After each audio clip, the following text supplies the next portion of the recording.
آپ دیکھ رہے ہیں نیوز ٹی وی 74 خبر شامل کرتے ہیں۔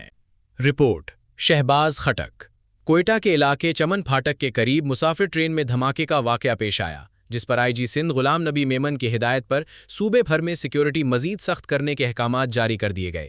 آئی جی سندھ جاوید عالم اوڈھو نے ٹرین دھماکے کے واقعے پر گہرے دکھ اور افسوس کا اظہار کیا ہے۔ آئی جی سندھ کا کہنا ہے کہ صوبے کے داخلی اور خارجی راستوں، بارڈر ایریاز، حساس تنصیبات، ریلوے اسٹیشنز، بس ٹرمینلز، عوامی مقامات اور اہم سرکاری عمارتوں کی سیکیورٹی مزید مؤثر بنائی جائے۔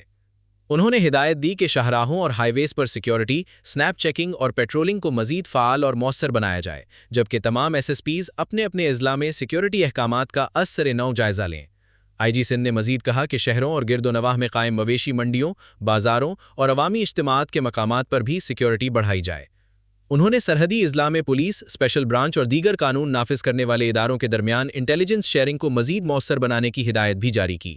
آئی جی سندھ نے عوام سے اپیل کی کہ کسی بھی مشکوک سرگرمی کی فوری اطلاع مددگار 15 یا قریبی پولیس اسٹیشن کو دی جائے۔